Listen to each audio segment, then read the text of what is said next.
Bienvenue à cette vidéo dans laquelle on va présenter l'œuvre Les âmes du purgatoire de Prosper Mérimée.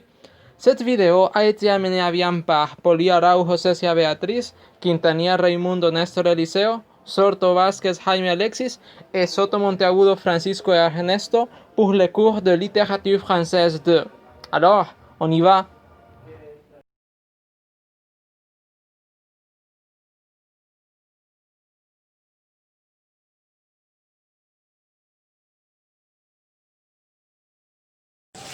Les âmes du purgatoire est un roman écrit en prose par Prosper Mérimée en août de 1834.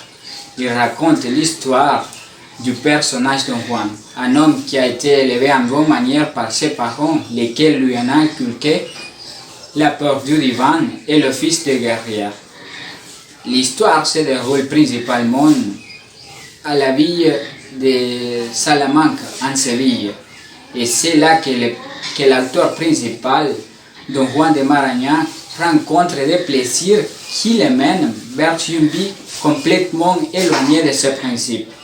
C'est ainsi que Don Juan de Marañón, avec Don Garcia Navarro, son meilleur ami et principal corrupteur, commence une vie pleine d'excès, de débauche et de mauvaises habitudes.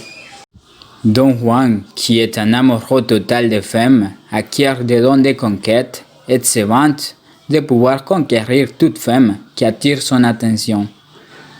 Les mauvaises décisions prises par Don Juan se reflèteront dans de nombreux aspects à travers l'évolution du récit. Prosper Mérimée est né le 28 septembre 1803 à Paris et mort le 23 septembre 1870 à Cannes. Il est un écrivain, historien et dramaturge français. L'œuvre littéraire de Prosper Mérimée relève d'une esthétique du peu. Son écriture se caractérisait par la rapidité et l'absence de développement, qui crée une narration efficace et un réalisme fonctionnel adapté au genre de la nouvelle. Mérimée aime le mysticisme, l'histoire et l'inhabituel. Les histoires qu'il raconte sont souvent pleines de mystères et ont lieu à l'étranger. L'Espagne et la Russie étaient des sources d'inspiration fréquentes.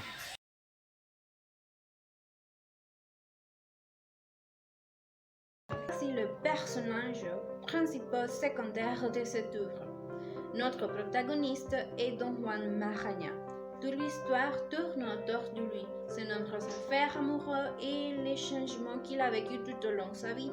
Comme il était le seul enfant mâle de Don Carlos Marañón et la comtesse Marañón, ses caprices étaient toujours réalisés. Son enfance et partie de sa jeunesse se vont bientôt influencées par deux pensées presque opposées. Celle de sa mère dévote à la religion chrétienne catholique traditionnelle du XIXe siècle et la pensée de son père, un homme brave qui avait lutté par son pays tant après. Quand il commence ses études à l'université, ses garçons qui pratiquaient avec ferveur les enseignements de ses parents commencent à se corrompre et à commettre des crimes. Soudainement, son cours dans la vie change. La réforme que cet homme à travers est presque incroyable. Il passe d'être un innocent à un délicat inflicteur pour après se revendiquer et mourir comme un saint. Don Garcia Navarro. Fidèle à ses amis, mais vaniteux et superficiel, flatteur par excellence, Don Garcia est l'incarnation de la corruption de l'âme. Ce personnage a une vaste influence sur la vie et la pensée de notre protagoniste. Athée et par conséquent irrespectueux de la religion, on peut dire qu'il n'a peur personne. Au contraire, ses collèges de l'université savent qu'il est un homme qui perd la patience rapidement et n'a pas de problème à utiliser son épée, dont il est doué. Il est astucieux, fort et prêt à gagner tous les querelles, un homme dont personne honnête se méfie. Don Carlos Marañón.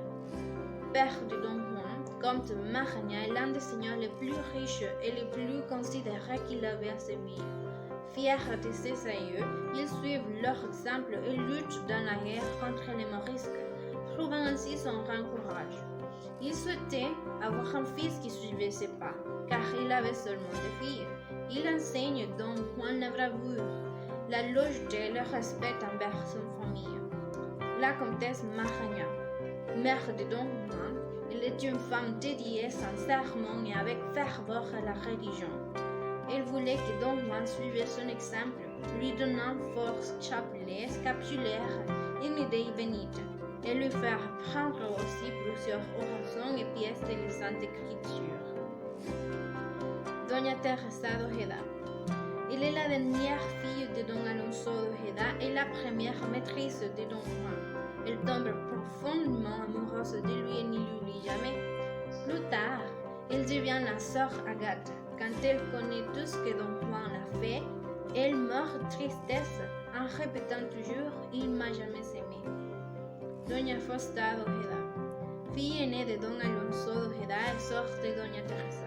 Elle tombe amoureuse avec Don Garcia et meurt de la main de son père, Don Pedro d'Ojeda. Ou Modesto. Il est un jeune soldat d'idées intrépide, mais d'un caractère sournois et mystérieux. Il tue Don Garcia. Temps après, on connaît qu'il est le fils de Don Juan Alonso d'Ojeda et le frère de Doña Fausta et Doña Teresa. Don Alonso d'Ojeda. Il est un homme riche et important, frère de Doña Fausta, Doña Teresa et Don Pedro. Accidentellement, il tue la pauvre Doña Fausta. Il est tué de la main de Don Juan. Don Manuel Gomar, un andalou capitaine de Don Juan, Don Garcia et Don Pedro. Il était un excellent capitaine qui n'exigeait de ses soldats que du courage et de la discipline. Dans une escarmouche, le capitaine Gomar est mortellement blessé. Perico, l'un des collèges de l'université où Don Juan assistait. Il lui prévient de ne pas se méfier de Don Garcia en lui racontant ce qu'il a écouté à propos de lui. Don Cristobal, l'un des amoureux de la fille d'Ojeda. Il était un cavalier fameux par son courage et par son adresse, redouté de ses étudiants. Il est la première personne tuée par Don Juan. Manuel Tortuya. Il est le pêtre que Don Garcia et Don Juan trouvent en sortant de la sacristie et lui demande du conseil. Il fait partie de la stratégie de Don Garcia pour cacher le premier crime de Don Juan. Don Toribio. Après la mort de Don Garcia, il devint ami de Don Juan. À cause de ses paroles, Don Juan cherche une religieuse pour être avec elle. Le moine dominicain. Il est le seul moine qui accepte quitter les confessions de Don Juan et lui donne pardon de Dieu.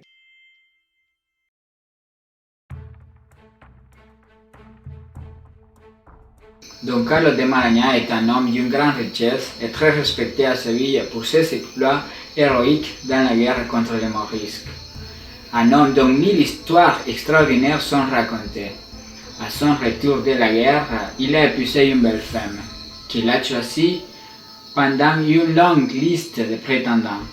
Cette femme est la comtesse de Maraña, une femme de bonne maison.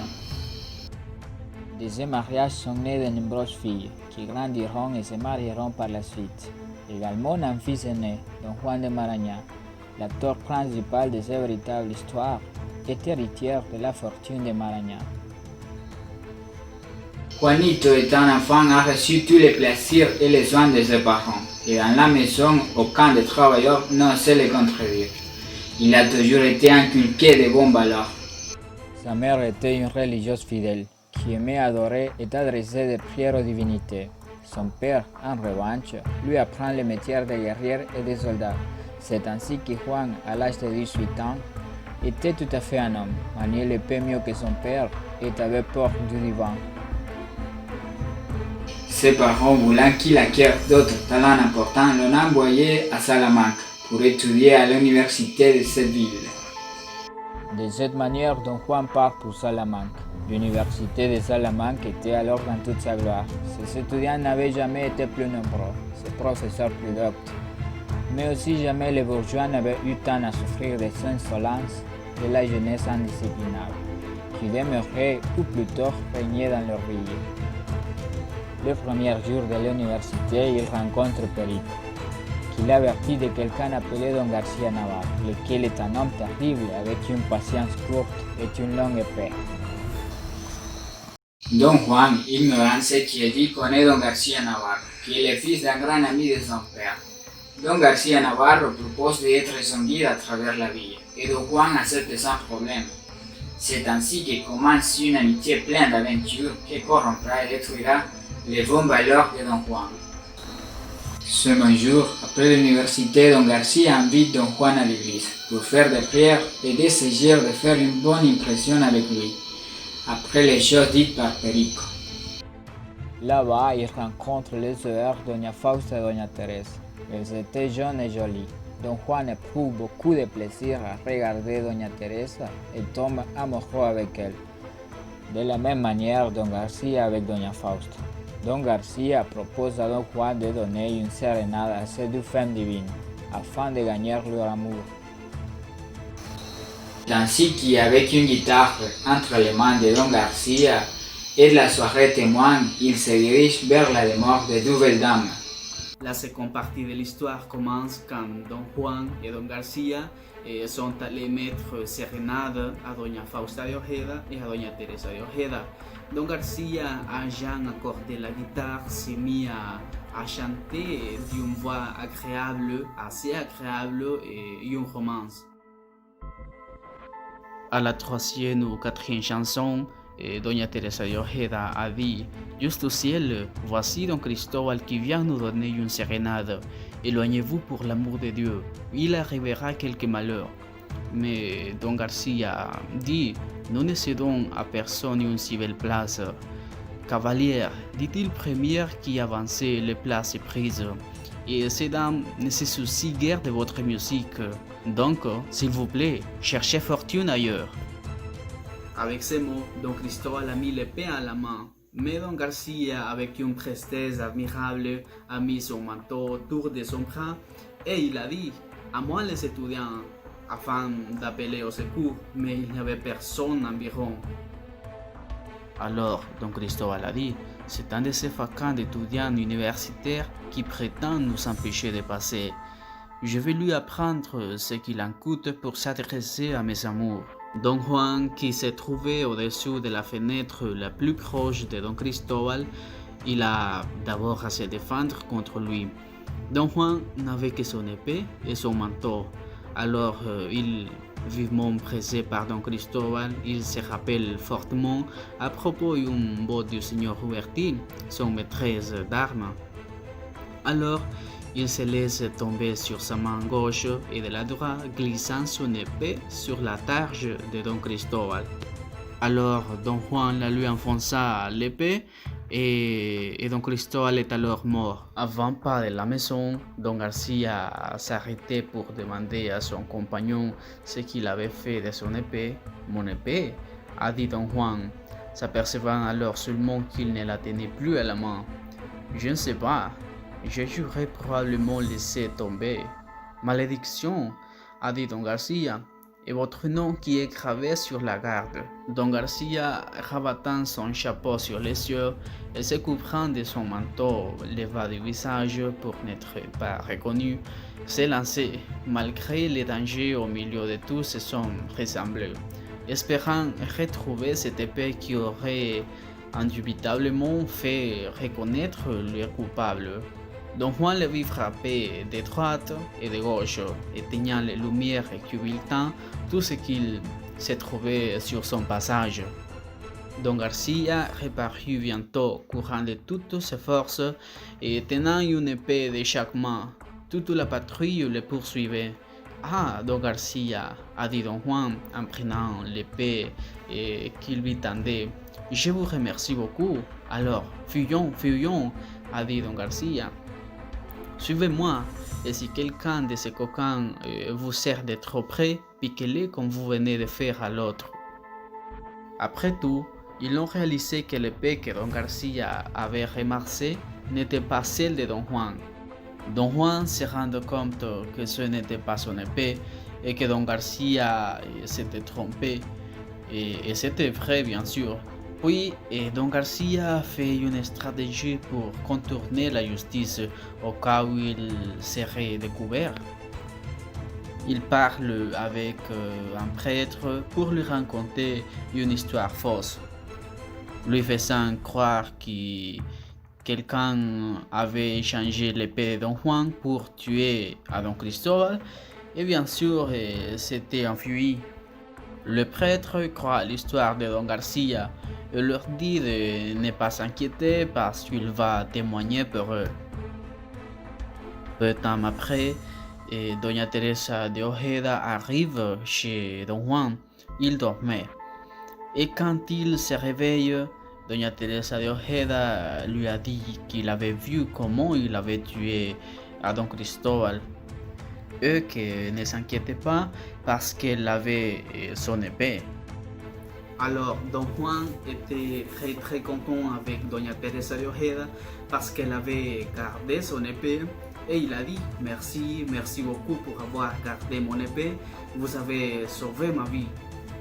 Et c'est comme ça Don Juan de Mañara et Doña Teresa de Ojeda commencent une aventure. Don Juan essayait de s'enfuir, mais Doña Fausta ne le laissait pas partir en s'attachant à sa vie. La porte s'ouvre et un homme frappe la tête de Doña Teresa qui était sur Don Juan. Il sent la songe de la femme. Don Alonso a tué sa fille au lieu de son ravisseur. Don Juan échappe. Don Alonso et son laquais prêts à se venger lui suivent.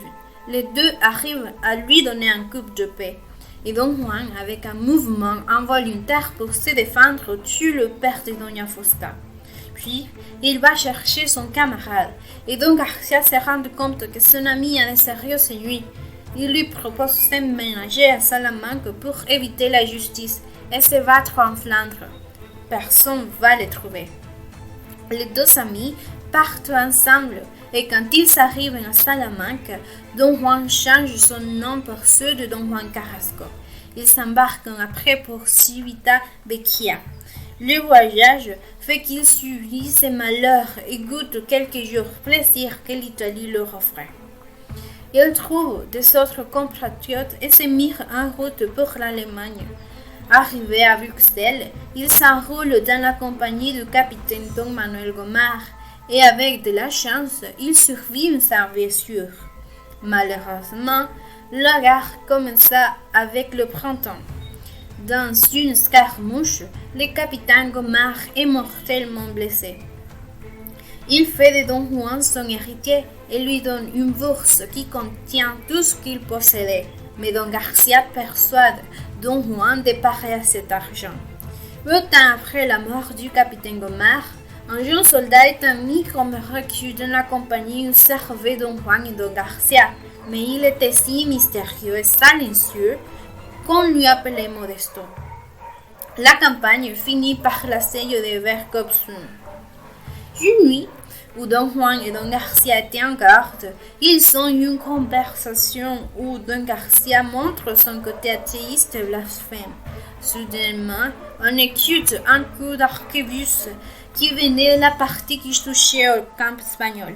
Quelqu'un a blessé Don Garcia. Il tombe dans le sol et récite ses dernières paroles en montrant sa vanité.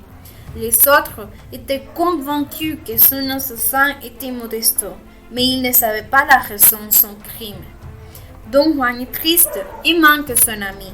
Il se réfugie alors dans ses débauches, fait orgie et excès tous les plaisirs que son âme de liberté voulait. Temps après, il tombe malade et doit reposer par ordre de son médecin. Pendant sa convalescence, il s'amuse à dresser une liste de toutes les femmes qu'il avait séduites et de tous les maris qu'il avait trompés. À cause d'un commentaire de son ami Toribio, il a décidé d'ajouter un nouveau sujet dans son extense liste de maris trompés. Dieu. Il va donc chercher dans les listes de d'autres dents du rosaire sa prochaine victime.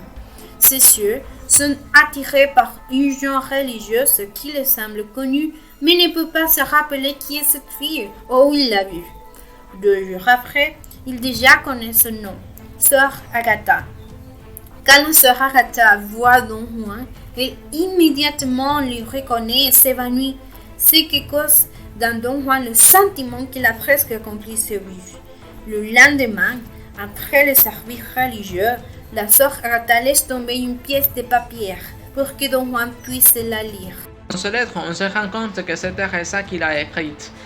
Elle prie à Don Juan de la laisser tranquille. Elle mentionne une religieuse qui ne peut pas se permettre une telle aventure. Don Juan, comme d'habitude, n'acceptait pas un non comme réponse. Le lendemain, quand il est allé à l'église, elle n'était pas là. Elle craignait la seule présence de Don Juan. Mais il avait un plan. Il fallait se communiquer avec sœur Teresa. Il a donc conseillé une recette que seulement Teresa connaissait. La communication entre les deux a continué pendant beaucoup de temps, jusqu'à ce qu'un jour, ils se sont rencontrés en privé pour la première fois. C'est dans ce lieu-là qu'il lui a menacé de faire n'importe quelle chose pour la libérer de ce couvent et ainsi s'échapper ensemble. Teresa avait peur qu'il fasse un massacre dans le couvent pour la libérer, et en plus, elle a accepté qu'elle aimait Don Juan avec tout son cœur. Au bout de quelques jours, elle n'a pas eu la force de se résister. Elle a annoncé à Don Juan qu'elle était prête à tout et qu'elle allait s'échapper avec lui. Elle se voyait de toute manière perdue et mourir pour mourir, ça valait mieux d'avoir auparavant un peu de bonheur. Don Juan était complètement plein de joie. Il pourrait enfin avoir la liste complète des femmes avec lesquelles il s'était couché. Il avait volé une femme de Dieu, une religieuse. Il a planifié tout, la sortie de Teresa, le complice, le transport, etc. Elle allait s'enfuir dans une charrette et allait se rencontrer avec Don Juan à une ville prochaine. Pour sa part, Don Juan est allé à un bâtiment de Maraña dans lequel il passerait les 2 nuits avant d'échapper avec Teresa. Sans se rendre compte, il était au bâtiment dans lequel il avait vécu avec ses parents lorsqu'il était un enfant. De suite, il a observé la peinture qui exposait les tourments du purgatoire. Cette image lui a perturbé de telle manière qu'il a éteint les lumières pour ne plus le contempler. Mais cela a été en vain. Il a perdu la raison à cause de cette atroce image évoquée par ce site de souffrance. Il est sorti pour chasser et se distraire, mais même après 2 jours, il ne pouvait pas s'oublier des images qu'il avait vues. Il a décidé alors d'aller où se trouvait Teresa. Pourtant, il a vu une scène qui lui a fait sentir la vraie peur. C'était la procession funéraire de Don Juan de Maraña. Et c'était précisément lui, Don Juan de Maraña. C'était son propre corps. Et là même, il a vu le décès de Don Garcia et le capitaine Gomara avec le diable. Tout de suite, il a perdu la conscience. On l'a amené vers sa maison, et juste là, il s'est repenti de toutes ses mauvaises actions. Il a demandé un confesseur pour être pardonné de tous ses péchés. Aucun prêtre voulait aller chez lui car il était renommé par ses convictions anti-religieuses, jusqu'à ce qu'un moine a pris la valeur pour le voir. Il a constaté que Don Juan était sincère, et sa repentance était si véritable qu'il a décidé de prendre la vie. Dès le lendemain, il a fait don de la moitié de sa fortune à ses parents qui étaient pauvres. Il en a concentré une autre partie à fonder un hôpital et à bâtir une chapelle. Avant d'entrer au couvent de manière permanente, Don Juan a envoyé une lettre à Teresa lui racontant comment il a laissé la vie mondaine qu'il avait avant. Teresa, qui aimait Don Juan avec tout son cœur, n'a pas pu supporter cette situation. Au bout de quelques jours, elle est malheureusement morte, sans accepter ni la médecine ni la religion. Elle a dit au moment de mourir, « Il ne m'a jamais aimé, tout a été un mensonge. » Quelques années après, pendant que frère Ambrosio, c'est-à-dire Don Juan, était en train de travailler la terre, le frère de Teresa est apparu avec des désirs de vengeance contre lui. Quand Don Juan était un moine sincère, il ne voulait pas combattre. Mais après être incité par l'ennemi, la lutte a commencé et Don Juan a tué Don Pedro de Ojeda. Immédiatement, il a dit tout à son supérieur. Le recteur du couvent lui a ordonné de se taire et lui a puni par cet acte violent. Il exécutait avec plaisir toutes les pénitences que le supérieur lui imposait. Il a vécu 10 ans dans ce cloître et sa pénitence n'a jamais été interrompue par un retour aux passions de sa jeunesse. Il est mort vénéré comme un saint, même par ceux qui ont connu ce scandale. Il a demandé sur son lit de mort, en guise de faveur, d'être enterré sous le seuil de l'église, de telle manière qu'à leur entrée, tous l'ont piétiné. Il voulait aussi que cette inscription soit gravée sur sa tombe. Aquí yace el peor hombre del mundo, c'est-à-dire, c'est là que se trouve le pire homme du monde.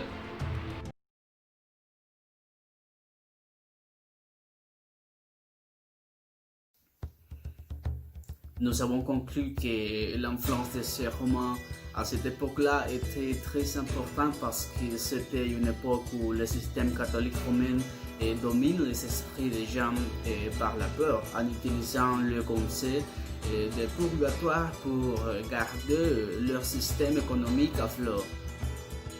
Nous pouvons le prouver quand la mère de Don Juan, la comtesse de Mañara, parle des gens qui sont au purgatoire, des gens qui souffrent parce que dans ce monde, ils n'ont pas fait ce qu'il fallait et qui ne peuvent être sauvés qu'en priant avec ferveur, en assistant à l'église et en offrant des sons d'argent.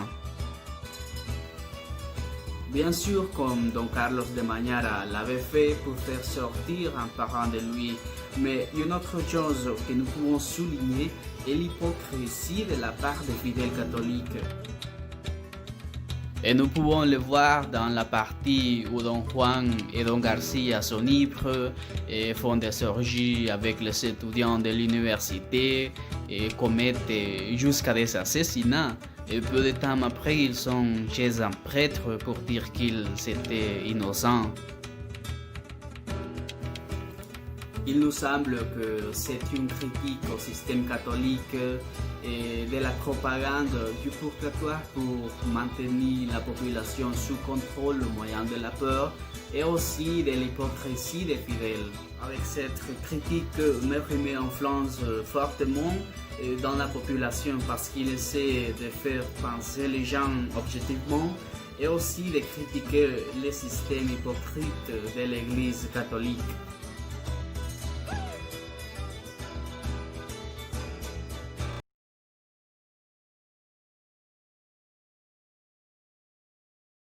Il faut connaître le contexte historique de cet ouvrage pour comprendre toutes les situations et les événements qui se déroulent vivement partout l'histoire. Dans le contexte socioculturel, le catholicisme domine sans concurrence. On vivait dans une époque véritablement catholique. La doctrine romaine règle le comportement de toutes les personnes, la pensée, la morale et la manière de louer dans les temples. L'auteur envoie un message qui peut être interprété de deux manières. Une positive à l'égard de l'Église catholique romaine et une négative comme critique de sa société contemporaine. Dans le premier cas, le message principal est une invitation à la conversion sincère à la foi catholique. L'œuvre aborde l'histoire d'un homme qui a une vie tout à fait débauchée. Au commencement, il est assez cultivé et respectueux, mais le diable, Don Garcia, lui a incité à commettre des péchés atroces. Des assassinats, violations, mensonges et vols faisaient partie du quotidien des personnages principaux. Et selon la doctrine catholique, c'est dangereux de commettre beaucoup de péchés car il faudrait les payer tous au purgatoire. Le destin de ces hommes était presque certain, d'une souffrance horrible dans les flammes infernales du ciel, mais même s'ils se repentaient, il fallait le payer. Alors, cette œuvre est une propagande de la doctrine catholique romaine pour convaincre les personnes d'être adeptes de la foi et d'être soumises à Dieu. Par ailleurs, il y a une autre interprétation de cette histoire, la critique viscérale à une société hypocrite. D'une part, l'Église s'est toujours caractérisée par la simonie, ou la vente des biens spirituels. Des messes, des rosaires, des prières et des dévotions devaient être payées pour sortir un âme du purgatoire. C'était précisément les prêtres qui gagnaient tout cet argent que les personnes leur avaient donné pour soigner le salut de son âme.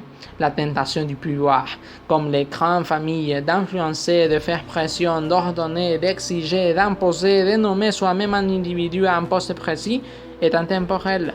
Cette action de l'Église est clairement interdite au Nouveau Testament dans les Actes des Apôtres. Simon le magicien qui a voulu acheter à Saint Pierre son pouvoir de faire des miracles, ce qui lui a valu la condamnation de l'apôtre. Que ton argent périsse avec toi, puisque tu as cru que le don de Dieu s'acquérait à prix d'argent. L'auteur est bien familier avec cette référence. Voilà pourquoi il critique l'Église. D'autre part, l'histoire est aussi une critique contre les personnes religieuses qui assistent à messe et semblent pieuses, mais cela disparaît dans le monde réel. Ils n'avaient pas eu une vraie conversion. Ils étaient des chrétiens de nom, mais pas d'action ou d'esprit.